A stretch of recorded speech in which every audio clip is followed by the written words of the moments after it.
Black Voices are an incredible powerhouse, and it's been such a joy for me to spend so much time with you both digitally over the last year. And today gives me a chance to ask some of the things that we wouldn't normally get time to chat about. So, Carol, tell me, how did it all begin?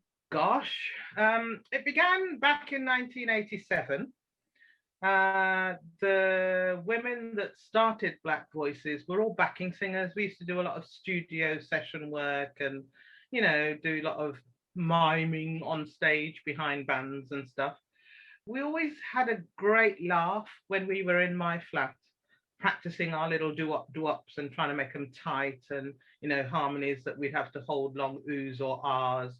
And we'd always feel really good about the sound that we were creating. But then we'd go on stage with the band and it was like our mics were turned off. It was just about, doing a bit of choreography and looking cute in the back. But there was one time when we decided that as part of our rehearsal, we'd try a song that we liked and we'd just busk and start harmonizing together. And I don't know, there was a deep connection in that rehearsal. And I think that weekend we were traveling up to Liverpool to see an a cappella group called Sweet Honey in the Rock from America. And we'd never heard of them before, but we just knew that it was no instruments, just singers. And we took the trip up to Liverpool. And I think it's the one time we drove back together as women and nobody could speak.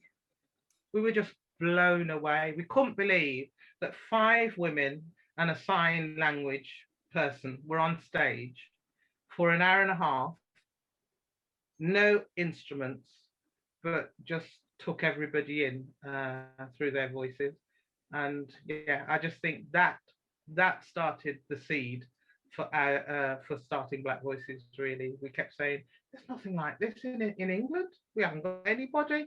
I think Mint Juleps were trying to get off the ground at the time, but Mint Juleps were very much about pop covers.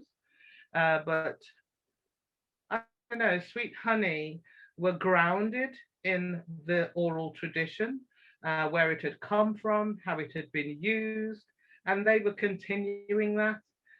But in a really accessible way for audiences. And I think that was the draw for Black Voices. And that's how we started back in 1987. Amazing. Charisse, you're the artistic director of the group. I'm going to make a guess and say you've not been the artistic director since 1987. So what inspired you to kind of step into that role? I guess I've just been doing a lot more of the producing the shows, choosing the set lists. We've been doing some stuff at Jazz Cafe in the last 4 years. And it was like, we want to celebrate women in jazz. So we've got a Nina Simone show, an Aretha Franklin show, a Billie Holiday show. And Carol was just like, can I put you in charge of this?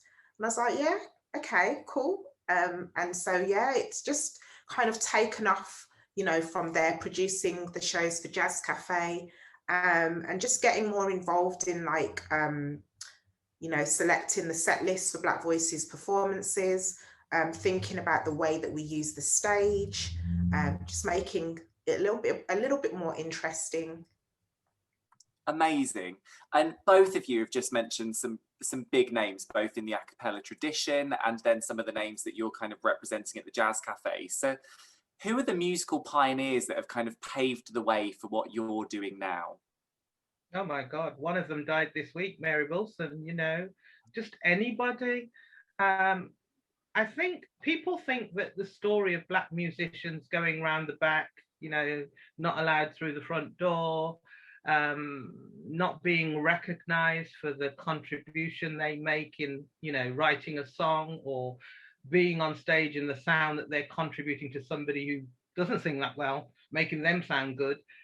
Whether it was Elvis's backing singers, whether it was, Diana Ross and the Supremes, Nina Simone with all her struggles.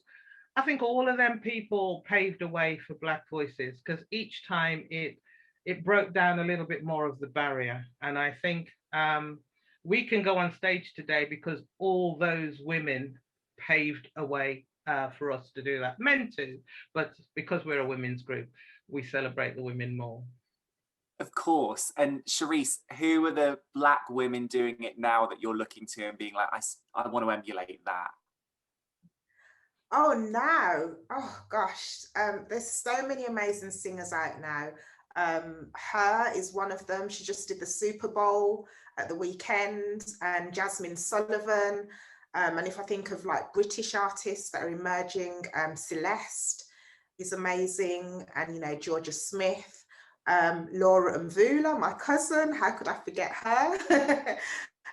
So yeah, there's just a breadth of talented young Black women that are, you know, really, really doing some amazing things in music right now. Carol, yourself and Black Voices have been instrumental in leading community projects and delivering developmental opportunities within the city. Can you tell us a little bit about some of the projects that with Black Voices you've delivered and why you felt they were important projects for Black Voices to be a part of? I think for us, yes, we had the backing singers experience and all of that. Yes, we were used to going in studio and, you know, putting down some harmonies for somebody's album or something. But we didn't really have too many other doors open for us or opportunities open for us to do much else. You know, occasionally at Christmas, somebody needed something jolly and they'd think, oh, I know Carol sings, maybe she can bring a few of her mates and come and sing. Have yourself a merry little Christmas. So I think that's stayed with me through everything that Black Voices has been doing. And I really have used opportunities that we've been given. So we've performed somewhere and then somebody will come up to us after the concert and they'll say, do you guys do workshops? We'd love to get you down because I reckon you could get my granddad to sing and he don't sing at all, you know. So at first we'd think, nah, it's not really what we do. But the more we thought about it, the more I understood that the opportunities afforded Black Voices through being associate artists of the Town Hall Symphony Hall, being able to stand on such a world-class stage and deliver what we do, that's an opportunity that's been afforded us. So I was, you know, charged with thinking about how do we make opportunities open for the groups that we are working with day in, day out, who could only dream of that kind of opportunity. So I think Community Spirit, which is one of the biggest outreach programs that we run, came about just because of that. People always say, we don't know how you and Celia and Charisse and Bev do it, but you know, within half an hour, you've got people singing in 4 parts, really feeling like they own it, making a great sound. And yeah, we thought, why not give them the opportunity to be on Symphony Hall stage or Town Hall stage or Warwick Arts Centre stage? They deserve an opportunity just like anybody else. I think sometimes we can be quite snobbish about music and think that, you know, okay, community, maybe in a community centre, maybe, you know, in somebody's garden fete or something. But I really think the bigger the opportunity you give people, the more they rise to that challenge. And what's great about Community Spirit is that there's choirs of all kinds of abilities. There are some choirs who are doing really professional stuff, and there's some who started last week with 6 people, and you know, but they're learning, everybody's learning from each other and sharing repertoire and being I think building skills through the different repertoire that they're challenged to take on. And one of the incredible things that Black Voices have done for the music scene in the city, in addition to that, is acquire the iconic Grosvenor Road Studios. So I know, Charisse, you've been in there this week, for example. How has the space served you as a group? Oh gosh, so many memories. I mean, obviously before Black Voices owned it, the Taylors owned it. And I can remember being dragged along as a child to go and watch Black Voices record albums. And then it seemed like only a few years later, I was in the studio recording, you know, Black Voices albums. It's just a wonderful space, and you know, there's so much history in the building, and yeah, it's just been a great space for Black Voices to be able to record, to rehearse, and just be creative over the years. And beyond that, I mean, one of the incredible things that you've done with that studio is, yes, it's the home of Black Voices, but it's also the home for so many different groups of people there as well. I mean, you've really invested in that community. Can you tell us a little bit about who else calls Grosvenor Road Studios home now? Well, quite a few local organisations have offices there, from TV, video production companies, internet companies, people who work with special needs children. Big Local are based in our building. Musicians are based in our building because of the resources that are there. But I think what's great is that we try to encourage as many sectors of the community to come in. So on a Saturday, you can't get in the building because there's a Saturday school that just takes over the whole building. During the summer, there are so many youth programs running inside and out in the community garden. There are fantastic exhibitions that, you know, showcase the work of local artists. We encourage local artists to test and trial things through the centre as well. So one of the programs that we do that through is Music Exposed. It's run by local artists and they showcase local talent. They fuse, they work together. It's just a really exciting time, I think, for what we're doing. I think Black Voices is we're finally comfortable in our skin. And what the COVID pandemic has done for us, it's made us focus on what we're doing at the centre and how can we make it bigger, better, more accessible, just cater more to the local community. One of the things that COVID has certainly highlighted for me is the joy that you get through singing and the arts generally. That's something that we really need to be prepared to make more accessible to more people when we come out the other side of this. That's the only way we're going to survive. How has life changed for Black Voices over the disruption of the last year? Majorly. I mean, any singer out there, it doesn't matter whether you do a cappella or you sing with a band, any musician, any artist really, if you can't make that connection with audiences, that's who we make our work for. And if you can't do that in a live setting, you know, that deep joy and connection that live performance gives you, it's just been missing. I mean, we've done some stuff online. You've kindly facilitated a lot of that for us, but it really isn't the same. I think people just can't wait to have that live experience. I will say we were blessed during the first lockdown. We were able to carry out one of our engagements in Genoa in Italy. And we hadn't sang for 6 months, I think it was. And we didn't want to come off the stage. It was just, and I think the audience felt it as well. You could see in their faces that they were starved of, you know, just engaging and just being in a space, enjoying music live with other people. And yeah, it was just an amazing concert. And I think it was a bit of a reinforcement for us. It made us know, yeah, we're doing something powerful, something that people enjoy. It brings us joy, and we share that joy. And yeah, it's an incredible feeling. Totally. And I mean, the last 12 months hasn't all been doom and gloom. Cherise, for example, congratulations. You've been awarded an RSL Awards Fellowship. So can you tell us a little bit about that? So my RSL came as a surprise. I was at Grosvenor one afternoon in September and I got a call from Norton York. He's the chief exec at RSL, and he's also my old course leader at Westminster University. And we had a little bit of a chit chat, and then he finally got to the point and he was like, so we're looking at awarding these fellowships, and so we're going to award you one. I have to say, I didn't know what a fellowship was at the time. So I kind of had to go away after and kind of look it up. So I was like, okay, it sounds really important and I'm really excited, but I don't quite know what it is, but it's a really big deal. And it's basically just an acknowledgement of my contribution to music over the last 20 years. I'm not somebody that's been out you know, in the forefront, you know, like bigging up myself. That's kind of not my thing, but I've done a lot of work behind the scenes. So I've been working for Harrow Music Service for over 20 years as a vocal tutor.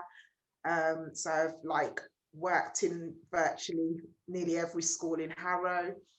In some capacity, I ran Harrow Youth Gospel Choir. I used to run the youth choir at GRS that used to meet on a Saturday morning. And then aside from that, there's obviously Black Voices, and then the session work that I've done in music. One of the sessions being Black Panther. So I sang on the film track for Black Panther. So just lots of things that have been going on in music over the years. And yeah, he just basically wanted to celebrate it and just celebrate somebody that wasn't in London, in the capital, and look at what's happening, you know, music around the UK. Well, you might not be one for bigging yourself up, but you absolutely deserve it, and you should be bigging yourself up because you do incredible things. You both do. I mean, Carol, let's talk a little bit about your MBE. How did that feel when you too received, rightly so, such huge recognition? As Cherise said, it's really humbling. You know, I think I cried for about 2 hours when I opened the letter. It's a shock because, as Cherise says, we just get on with what we do quietly. You know, we've always wanted to try and make a difference for generations coming up. The struggles that we had in terms of accessing opportunities in music, we didn't want them to have the same struggle. So we've really tried to open GRS to support as many of those young people as we can, to our detriment sometimes, when they break stuff and, you know, we're not core funded, but we've got to find a way to pay for it. But yeah, it's humbling, and it's also very, it's like a blessing. You realize that there's people watching what you're doing, even though you're not conscious of it. And it's nice to receive an accolade for what you do and for what you love doing. So yeah.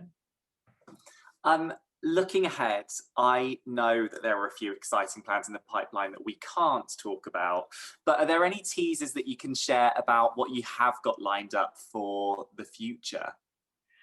Well, I think a lot of, well, I'm not getting any younger. Cherise always looks 20, you know, her genes are strong. But I think for me, for the rest of my days, I would like to just make our studios a real thriving community hub that everybody feels. Of course, music is a big focus for us because that's what we're in, but we want it to be a multi-arts facility that everybody in the community feels some kind of ownership of. I think we're blessed in that the historic things that you can't deny that went on at that studio, whoever was in music in Birmingham through the 60s, 70s, 80s would have come through that studio at some point. And I almost feel like we're just the gatekeepers of a really precious space in Birmingham.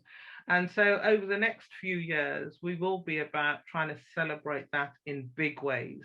And we hope to house a music archive that people can come and see the good stuff that went on there. The community gardens, great. We hope that we can do lots of outdoor activity. The window of the Commonwealth Games has put a spotlight across the whole of North Birmingham, and we're right in the heart of that. So hopefully, with all those good things going on, there'll be even more goodness coming through Grosvenor Road Studios. I think we've always been on the road. Prior to COVID, we've always been on the road trying to earn enough money to make sure we could keep the centre going, to bridge any shortfalls in income.